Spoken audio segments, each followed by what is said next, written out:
अस्सलाम वालेकुम गाइस, कैसे हैं आप। उम्मीद करते हैं आप सब खैरियत से होंगे, खुश होंगे और हमारी दुआ है कि आप हमेशा खुश रहें, हंसते और मुस्कुराते रहें। मेरा नाम है रहमान अनवर और मैं हूं मोहम्मद सैयद। और मैं मुजफ्फर इकबाल। और आज हम जिस वीडियो पर रिएक्ट करने जा रहे हैं, इस वीडियो का टाइटल है Pakistan emotionally crushed after BJP win 3 states. तो करते वीडियो स्टार्ट और देखते हैं। उससे पहले वीडियो को लाइक, चैनल को सब्सक्राइब ज़रूर कीजिएगा। तो देखते हैं अभी। जय दोस्तों, मैं हूं मेजर गौरवारी और आप देख रहे हैं मेजरली राइट। दोस्तों, कल का दिन क्या था? कल के दिन हुआ क्या था? कल के दिन भारत में चुनाव थे 4 राज्यों के और उनका रिजल्ट आया कल। ठीक है। अब आप बोलेंगे मेजर साहब आप कब से इन राजनीतिक चीजों में पड़ गए, आपने तो आज तक बात नहीं करी। मैं उनके बारे में बात नहीं कर रहा दोस्तों, थोड़ा सा धैर्य, 30 सेकंड का धैर्य, फिर मैं आपको बताता हूं असली गेम क्या हुआ कल। बहुत तगड़ा एक गेम हुआ है।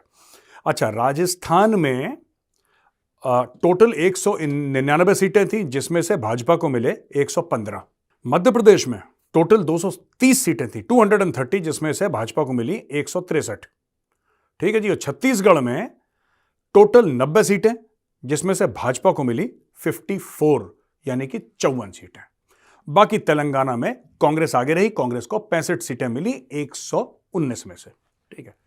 अब 4 में से 3 जीत गई बीजेपी, और ये जो नॉर्थ इंडिया वगैरह और आप जो भी जनरल हम लोग अप नॉर्थ मानते हैं, इस जगह वेस्ट थोड़ा सा मिला मुलूक है। भाई साहब, पाकिस्तान में मौत आ गई, मौत। मैंने कल ट्वीट भी करा था, ये देखिए मेरा ट्वीट। कल पाकिस्तान में आ गई मौत। मैंने इसमें यह भी नहीं लिखा चुनाव, अगर आप मेरा ट्वीट देखेंगे उसमें कहीं चुनाव का मैंने जिक्र नहीं करा है, लेकिन पाकिस्तान में ऐसी मौत आई है, ऐसी मौत आई है, मैं आपको बताता हूं। वो मेरी 2 पाकिस्तानियों से कल बात हुई। क्या हो गया ये मेजर साहब, आप बताएं क्या हो गया ये कैसे हो गया? हमें तो लग रहा था कि छत्तीसगढ़ तो कहीं नहीं गया। मैंने बोला तुम्हें इतना इंटरेस्ट क्यों आ रहा है यार इंडियन इलेक्शन में? मैं आपको बताता हूं इनको क्यों आ रहा है इंडियन इलेक्शन में इतना इंटरेस्ट। भारत में जो चुनाव होते हैं, पाकिस्तानियों को क्यों? ये लोग कहते हैं शिद्दत पसंद मोदी, यानी कि जो एक्सट्रीमिस्ट माइंड का होता है ना, जो शिद्दत यानी कि बिल्कुल एक्सट्रीम तक, एक्सट्रीमिस्ट टाइप का, शिद्दत पसंद मोदी जो है वो वापस 3 स्टेट जीत गया है, और ये बड़े दुख की बात है। और काफ़ी लोगों में भारत में गम और गुस्सा है इस चीज़ को लेकर। भारत में गम और गुस्सा है, भारतवासियों ने तो वोट दिया और मोदी के नाम पे वोट पड़ा है। भाई साहब, ये जो वोट पड़ा है, चाहे राजस्थान में पड़ा हो, चाहे मध्य प्रदेश में पड़ा हो, चाहे छत्तीसगढ़ में पड़ा हो, ये नरेंद्र मोदी के नाम का वोट है। अगर किसी को और को गलतफहमी है तो ठीक कर ले। अब इसमें पाकिस्तान के कॉन्टेक्स्ट में बताता हूं इनको, थोड़ा सा मैं बैकग्राउंड में चला जाता हूं दोस्तों। ऐसी बात नहीं है कि मोदी जी ने कोशिश नहीं करी कि पाकिस्तान के साथ संबंध, रिलेशनशिप ठीक हो। ऐसी बात नहीं कि उन्होंने कोशिश नहीं करी, राइट। लेकिन पाकिस्तान अपनी आदतों से बाज नहीं आता दोस्तों। जैसे सुअर होता है ना, सुअर मट्टी में लो, आप सुअर को टाई पहना दो, उसको शैम्पू से नहला दो, उसको परफ्यूम वर्फ्यूम सेंट वेंट लगा के ना, टाई शाई पहना के सब कुछ, वो सुअर चुपचाप बैठा रहेगा। जैसे ही वो कीचड़ देखेगा उसको लौटना है कीचड़ में, वो उसकी फितरत है, उसके अंदर की बात है। और पाकिस्तान इज लाइक दैट। अब मैं आपको 2-3 बातें बताता हूं। आपको पता है कारगिल से पहले अटल जी गए थे कि नहीं गए थे पाकिस्तान? मीनार है पाकिस्तान। पाकिस्तानियों का सबसे बड़ी क्या शिकायत है? हमें आज तक भारत ने तस्लीम ही नहीं करा, यानी भारत हमें मानता ही नहीं। जाहिल के बच्चे हैं, इनको कुछ समझाने का कोई फायदा तो है नहीं। मानता क्या नहीं है? तुम्हारे यहां हाई कमीशन खोला हुआ है, तुम्हारा हाई कमीशन नई दिल्ली में खुला है, हमारा खुला है इस्लामाबाद में। और क्या होता है मानना? और क्या होता है मानना? मतलब एक मुल्क दूसरे मुल्क को कैसे मानता है? डिप्लोमेटिक रिलेशन से मानता है। दिल से तस्लीम नहीं करा। दिल से तस्लीम नहीं करा, ये क्या यहां पे क्या ये भाईचारा चल रहा है? कोई दिल से तस्लीम नहीं करा तो बोला कि ठीक है साहब, इनकी शिकायत है, दिल से तस्लीम नहीं करा तो मैं जाता हूं। अटल जी ने बोला कि मैं जाता हूं मीनार पाकिस्तान, लाहौर में मीनार पाकिस्तान। तो मीनार पाकिस्तान गए, उन्होंने बोला, सब बातें करी, अच्छी अच्छी बातें करी। Atal ji was a great statesman यार, वो बड़े मतलब उस लेवल का, वो मतलब ना, he was a different level all together. वो नॉर्मल पॉलिटिशियन नहीं थे Atal ji. Atal ji was a statesman. तो अटल जी गए, अटल जी ने वहां पे मीनार पाकिस्तान में पूरा सब कुछ करा, फंक्शन वंक्शन हुआ, और ये दिखाने के लिए पाकिस्तानियों को कि आप ऐसा मत समझना कि हमने आपको दिल से नहीं माना, हम दिल से आपको मानते हैं। 2 काम पाकिस्तान ने करे, 2 काम पाकिस्तान ने करे। सबसे पहला, जमात-उल-इस्लामी ने जमातुल इस्लामी जो है ना, वहाँ पे एक इस्लामिक तंजीम है, पॉलिटिकल पार्टी है, उसने पानी से धोया मीनार पाकिस्तान पूरा, गुलाब जल से, गुलाब के पानी से पूरा मीनार पाकिस्तान उन्होंने धोया। क्यों धोया? कि वहाँ पे काफिर आ गया है, यानी कि अटल बिहारी वाजपेयी, वहाँ पे काफिर आ गया है तो गंदा हो गया है, ये गंदा हो गया, इसको दोबारा धोना है। तो धो के उन्होंने पहले पवित्र करा उसको। दिमाग देखो पाकिस्तानियों का।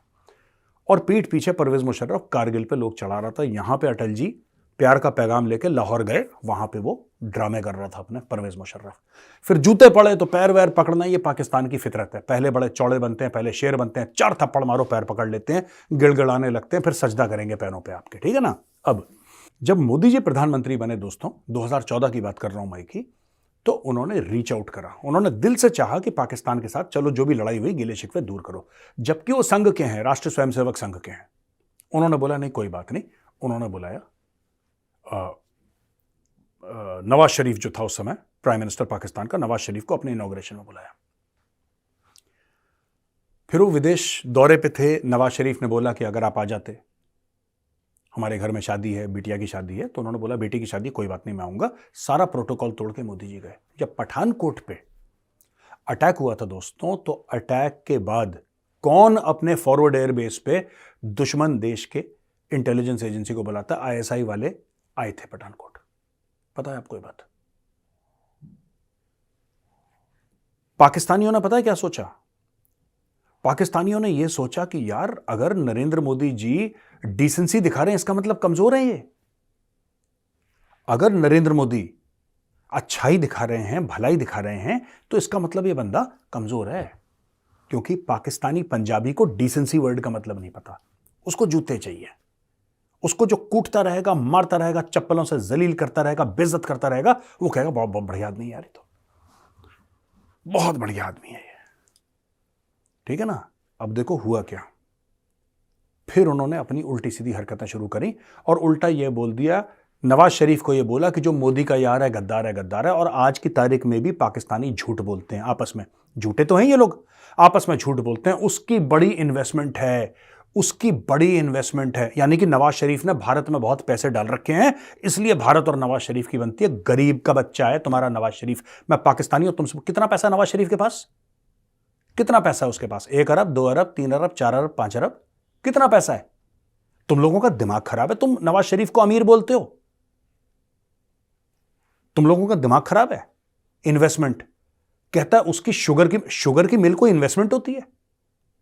ओ भाई, टेक्नोलॉजी की बात करो, मैन्युफैक्चरिंग की बात करो, वही घटिया पाकिस्तानी बात, इसकी चीनी की मिल है, इसकी आटे की मिल है।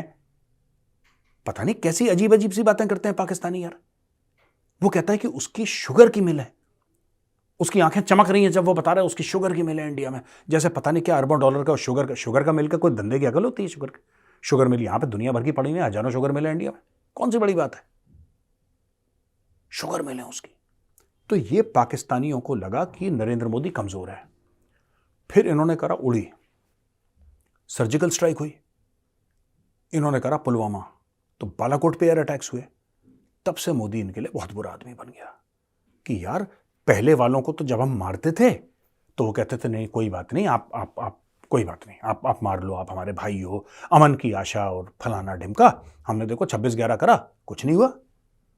हमने अक्षरधाम टेंपल पे अटैक करा, कुछ नहीं हुआ।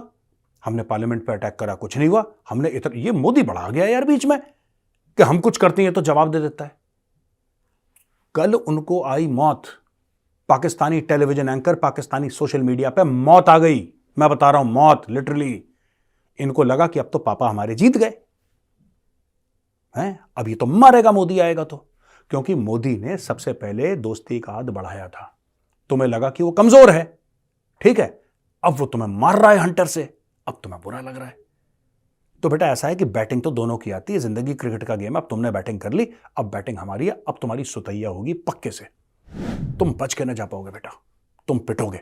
इसीलिए तुम्हारे यहां मातम हो रहा है। और अभी 2024 के चुनाव के रिजल्ट आएंगे, ठीक है, उसके बाद तुम्हारी और ज्यादा सुतैया होगी, बिकॉज यू डिजर्व इट। तुमसे कोई दोस्ती करे, जैसे लोग कहते हैं ना, मुझे कहना नहीं चाहिए पर मैं बात बता रहा हूं, ये लाहौरी जो पाकिस्तानी आर्मी है इसका माइंडसेट क्या है मैं आपको बता रहा हूं। जैसे कहते हैं ना कि कुत्तों को घी हजम नहीं होता दोस्तों, ये पाकिस्तानी आर्मी पे बिल्कुल ये कहावत ठीक बैठती है। इनको ना, इन कुत्तों को घी हजम नहीं होता। इनको डिसेंटली बात कर लो ना, इनको आराम से प्यार मोहब्बत से बात कर लो, इनको लगता है कि बंदा कमज़ोर है। ठीक है, अब तुम्हारा बाप आ रहा है बेटा, वो चमकाएगा तुम्हें। बिल्कुल भाई। फिर भी मेजर साहब ने लास्ट बार बोला है लॉरियों को। भाई हम फैसलाबाद में रहते हैं, हर वीडियो में हम आपको बताते रहेंगे ताकि ये उनको ही बोल रहे हैं वहाँ जो हैं जो उधर बैठकर भाई सुबह सुबह वो पाए खाते हैं ना, इतने इतने बड़े पेट वाले, उनको बोलते हैं। लेकिन बिल्कुल एक बार यहाँ पर भी काफ़ी ज़्यादा एक कवरेज दी जा रही थी। एक ऐसे लोग ट्वीट्स कर रहे थे या ऐसे न्यूज़ चल रही थी कि जो एक 2024 में एक इलेक्शन होने वाले हैं ना, जैसे वो चाह रहे हैं पीएम मोदी जी जैसे वहाँ से जीत गए, ऐसे कवरेज दे रहे थे और ऐसे तड़प तड़प कर बोल रहे थे कि अंदर से आवाज़ें निकल रही थी। सही बात है। लेकिन यार एक अगर आए ना इस चीज़ पर कि एक बार इंडिया ने हमेशा पहले अपना कदम आगे बढ़ाया, तो इसमें कोई शक नहीं है। अटल जी वाली एक जो बड़ी मिसाल है ना, बहुत बड़ी मिसाल है कि उन्होंने आकर यहाँ लाहौर में बोला था हम अपने रिलेशन ठीक करते हैं, हम एक हमसाए कंट्री हैं, हमारी सेम लैंग्वेज है, हम सेम मतलब सब कुछ सेम है, लेकिन फिर भी हम चलते हैं। ये चीज़ें हुई थी। लेकिन इन्होंने आगे से जो एक जवाब देते हैं ना, या जो एक हाथ काट देते हैं, अगला बंदा ऐसे हाथ करता उसका हाथ ही काट देते हैं और फिर बोलते हैं कि हमारी कोई इज्जत नहीं करता, हमें साथ लेकर नहीं चलता। तो जब ऐसे करेंगे तो ज़ाहिर सी बात है पिछले कोने पर आप होंगे, इंडिया आगे फ्रंट पर होगा। तो ऐसी तो चीज़ें भाई होनी बाकी सही बात है। एक इतिहास में देखा जाए तो काफ़ी एक उसमें भाई एक पाकिस्तान ने जो गलती की है ना, वो ही अभी तक दोहराई जा रही है, क्योंकि ना तो बंदा भाई कोई बिलीव करता और ना ही कुछ ऐसी चीज़ों पर आता है। अब सबसे बड़ा जो इनको एक ख़तरा था ना, वो एक इलेक्शन का ही था, क्योंकि एक राहुल गांधी बात करें तो एक काफ़ी हक में थे, मतलब कि पाकिस्तान के हक में तो नहीं बोल सकते, लेकिन फिर भी ना आगे से इनको उधर से जवाब नहीं मिलता था जब भी ऐसी कोई चीज़ करते थे। लेकिन अब भाई एक टाइम भी नहीं गुजरता तो इनको हर चीज़ का एक जवाब मिल जाता है। अब देखो ना, एक इधर अब हमारे एक मतलब के पड़ोसी आप समझ लेके इंडिया और अफगानिस्तान, बांग्लादेश तो नहीं खैर बोल सकते, लेकिन फिर भी ना अब अगर ये चूरन ख़त्म हो जाए इनका, तो फिर इन्होंने एक अपनी ज़िंदगी कैसे बसर करनी है। एक वाद इनके पास एक इंडिया हाल है, जिसको ये मतलब कि एक लफ्ज़ बयानी भी करते हैं, आज 4 बार इन्होंने जंगें भी की, और भी ये एक मतलब के शुरलियाँ पटाखे छोड़ते रहते हैं। तो इससे एक इनको यही एक लोगों को एक मतलब अभी तक ये नहीं हम बोल सकते कि यार पूरा पाकिस्तान ही संभल गया है, हर बंदे का माइंड चेंज हो चुका है। अभी भी भाई इतने एक मतलब के लोग इधर रहते हैं जो अभी भी चाहते हैं कि वो सब पुरानी मतलब के सोच रखते हैं। ये नहीं कि अब नया दौर है, एक चीज़ें चेंज करें, हर चीज़ को पीछे छोड़कर हम कुछ डेवलपमेंट की तरफ जाएं, टेक्नोलॉजी की तरफ आएँ, वो कुछ भी नहीं। अभी भी 19% लोगों का वही माइंड सेट है कि इंडिया हमें मार ना दे, लिहाजा यही हमारी रक्षा करते हैं और यही सबसे आगे हैं। तो भाई अब अगर वो चीज़ें ये ठीक कर लें इंडिया के साथ है, तो फिर कौन उनको पूछेगा, कौन उनके ऊपर पैसा लगाएगा। जो मतलब कि अभी देखो ना, एक गरीब मुल्क है, हमारे ऊपर इतना कर्जा है, लेकिन आप हमारी एक आर्मी की देख ले, मतलब कि पैसा वो कितना इन्वेस्टमेंट करती है। एक मतलब कि वो टॉप 10 में आ चुके हैं अब तक, और उनकी आर्मी जो है आर्मी से 6 से 5 आने वाली है नंबर 1 पर। तो वो चीज़ें एक इन्वेस्टमेंट के साथ होती हैं, जब आप पैसा लगाते हैं, जब आप वेपन खरीदते हैं, तो वो चीज़ें इस तरीके से होती है। लेकिन भाई कुछ भी नहीं चेंज होने वाला, इन्होंने नहीं सुधरना, इनको तो भाई ऐसे ही बंदा चाहिए जो आगे से इनको जवाब मिलता रहा। नहीं ऐसे ही है, लेकिन ये कि यकीन करो जब भी अटल जी का नाम आता है ना, तो एक दिल में एक अजीब सी भावना इसलिए जागती है कि देख लो कि कैसे एक बुज़ुर्ग थे, कैसे एक जो है ना वो लोग थे कि उन्होंने भाई कितना एक बड़ा स्टेप लिया था कि जो भी था पहले इन्होंने जो कैसी भी हरकतें की या जो भी है, लेकिन उन्होंने एक अच्छा स्टेप लिया और वो पाकिस्तान आए और मीनार पाकिस्तान के ऊपर मतलब एक सारा इकट्ठ हुआ था।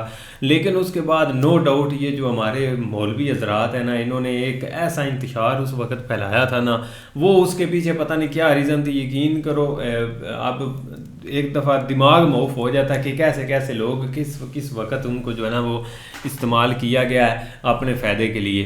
तो साथ ही आप देख लो कि कारगिल वाला सीन हो गया और उनको जो है ना वो मतलब देखो ना एक तकलीफ़ होती है इस चीज़ के ऊपर कि हम एक अपनी आवाम, हालांकि अब के लिए अगर पीएम मोदी जी इस तरह का स्टेप लें ना तो वो कभी भी नहीं ले सकते। उसकी वजह ये क्योंकि अब आवाम नहीं चाहती उनकी यही आवाम चाहती है कि हम जो है ना इनसे थोड़ा सा पीछे रहें पाकिस्तानियों से, क्योंकि ये ओवरऑल हर बंदा इनको देख चुका है, जिसकी मिसाल ये तो है ही है। उसके अलावा अब चाइना देख लो, वो भी एक कानों को हाथ लगाए हुए हैं कि इन्होंने किस तरह उनको जो है ना एक किस्म का, अफगानिस्तान आपके सामने मिसाल है, कैसी ऐसी मिसालें हैं। लेकिन भाई उनका बड़ापन है, उन्होंने हमेशा एक कोशिश की है कि पाकिस्तान के साथ रिलेशन बेहतर हों, लेकिन अब मामला जो है ना वो थोड़ा डाउन हो गया, क्योंकि इनके हर तरह से जो भी इन्होंने फार्मूला इस्तेमाल किया आगे से उन्होंने भी फेल ही किया है, जिस वजह से अब हमें नहीं लगता कि ये ऐसा सीन होगा। हाँ, अभी के लिए कुछ आवाज़ें ज़रूर हैं कि मतलब अगर आप हुकूमत आती है नवाज शरीफ की तो शायद उसको इस चीज़ की थोड़ी बहुत अथॉरिटी मिले कि आप जो है ना वो इंडिया के साथ थोड़े रिलेशन बेहतर करें, लेकिन मुझे नहीं लगता कि वो आप इतनी जल्दी किसी चीज़ के ऊपर एतमाद करेगा हैं। वो क्योंकि उसने पहले भी इस तरह एक दफ़ा किया है, लेकिन उसको कोई फ़ायदा नहीं हुआ। हालांकि पीएम मोदी जी को देख लें या उनके एक अच्छे रिलेशन कह लें या एक वो मतलब एक दूसरे की रिस्पेक्ट ज़रूर करते थे। जैसे ही उन्होंने कहा कि बेटी की शादी है आप आएँ, और वो यकीन करो प्रोटोकॉल तोड़ के एकदम जो है ना वो पाकिस्तान में आ गए थे, और उन्होंने मतलब यहाँ पे आके शादी अटेंड की। एक बहुत ग्रेट का जेस्चर था, लेकिन नहीं ग्रेट जेस्चर भी था, लेकिन जो एक हरकतें इन्होंने भाई की है ना वो एक ना माफ़ करने वाली है, ना हम उसका मतलब कि कुछ जवाब दे सकते हैं, और ना एक मुंह से बोल सकते हैं कि हमें एक पीस चाहिए, क्योंकि अब पीस का मतलब ही नहीं भाई। आपने जब भी इस पीस का मैसेज लेकर इधर से तो खैर गए नहीं, उधर से जब भी पीस का मैसेज आया आपने भाई एक कुछ ऐसी चीज़ें किया जो कि ना एक बयान करने वाली होगी। अब लोग ये चाहते हैं, अब देखो ना एक मतलब कि अब एक लोग जो नॉर्मल है वो तो नहीं ना चाहते ऐसी चीज़ें, क्योंकि वो बेचारों को पता ही नहीं अपर लेवल पर क्या हो रहा है क्या नहीं। लेकिन ये जो मुल्ला है मुजलाल हाथ ने ये पता नहीं अपना एक मतलब कि वो एक मज़हब काट खेट कर और पता नहीं लोगों को अपनी तरफ मतलब कि ऐसे खींचते हैं, और लोग भी खींच आते हैं। आप देखो ना सबसे बंदा भटकता वो ही है जो कि एक मज़हब काट खेल जाए, तो वो ये मुल्लों के पास भाई है, वो हर चीज़ कर सकते हैं। अब जब अटल बिहारी जी आए थे तो क्या मतलब था पीछे से एक मीनार पाकिस्तान धोने का या चीज़ें करने का, क्योंकि आप एक ऐसी चीज़ें करेंगे तो फिर तो आपका भाई एक एक्सपोज पूरी दुनिया में हो जाएगा, जो कि हुआ पड़ा भी है। यकीन करें आस्ता आस्ता आप देख लेना इस 2 साल में एक पाकिस्तान की क्या से क्या ये एक इमेज पेश होगा हर की तरफ। पास हो गया अब तो भाई। मैं रिपोर्ट देख रहा था IMF की, उन्होंने 14 साल का कह दिया कि कम से कम जो जिस पोजीशन में अब है ना पाकिस्तान 14 साल के लिए पीछे चले गए हैं। आप इनको 14 साल मेहनत करनी पड़नी है तो फिर ये आएंगे 2018 वाली पोजीशन। मैं एक वैसे बात कर रहा हूँ, 2018 वाली पोजीशन में आएंगे, उसके बाद फिर आगे का सोचेंगे कि करना क्या है। तो लिहाजा जो है ना वो तो हमें लग रहा है कि एक डार्क साइड ही है। दूसरी तरफ भाई इलेक्शन की अगर बात करें ना तो नो डाउट इधर एक जो होप थी ना वो यही होप थी, क्योंकि बहुत सारे लोग जो है ना वो मीडिया के साथ टच होते हैं। जिस तरह हम एक face to face doctor Rizwan साहब की वीडियो देख रहे थे, वो भी एक रिपोर्टिंग हमारे सामने रख रहे थे उन्होंने भी यही दिखाया कि एक बंदा ऐसा है जो कि मतलब एक रिपोर्ट कर रहा था। तो ऐसे ही एक यहाँ के लोग भी उसी रिपोर्टिंग के ऊपर थे यार, शायद मामला अजीब। आप देखो ना अजीब बात है, अपने से इनसे इलेक्शन हो पा नहीं रहा, दूसरों के अभी एक ना तो इलेक्शन है मतलब कि एक स्टेट्स के इलेक्शन हो रहे थे, इन्होंने मीडिया पर इतना कोई धूम मचाया हुआ था कि पता नहीं मिलता यार। इनके पास बहुत एक आइडिया होता है चीजें बनाने का कि यार ये बंदा देखो खतरनाक है, फिर से इंडिया पर कब्जा कर गया। एक अजीबो गरीब बातें करते हैं जो कि ना होने वाली। मेजर साहब ने सही बोल रहा है कि नवाज शरीफ कोई अमीर है क्या, उसके पास शुगर की मिल है इंडिया में। मैं आज ना एक दूसरा किसी ने पोल लगाया था, किसी गोरे ने पोल लगाया हुआ था ट्विटर के ऊपर, और उसने 3-4 बंदों का लिखा हुआ था। एक फर्स्ट उन्होंने नवाज शरीफ का लिखा हुआ था, उसके बाद बिन सलमान का लिखा हुआ था, एक और लीडर था, और उसके बाद नवाज शरीफ का प्राइम मिनिस्टर मोदी जी का लिखा हुआ था कि इनमें से सबसे ज़्यादा करप्ट कौन है। आप ये अंदाज़ा लगा लें कि उसके ऊपर कुछ 3-4 लाख के करीब वोटिंग हो गई थी, और रात का उसने लगाया, सुबह मैंने उठ के देखा उसमें नवाज शरीफ जो है ना वो तकरीबन 95 पे था, ठीक है ना। और prime minister PM Modi ji तो नामो निशान ही नहीं था उनका कि कोई के लेकिन इन्होंने पता नहीं क्या जादू किया इधर। ये ठीक जो है ना वो 3 से 4 घंटों में भाई प्राइम मिनिस्टर मोदी जो है ना उनको उन्होंने भाई फास्ट पे ले आए थे कि वो मतलब सबसे ज़्यादा करप्ट हैं। और ये इस तरह के चूरन जो जो ये है ना उस पर अब ये डिबेट करें। काफी अच्छी भाई मेजर साहब की वीडियो थी। अच्छा उन्होंने भाई बताया है ऐसे ही होता है इधर, कुछ भी नहीं चेंज होने वाला। बिल्कुल। बाकी मिलते हैं नई वीडियो के साथ, तब तक के लिए गुड बाय, टेक।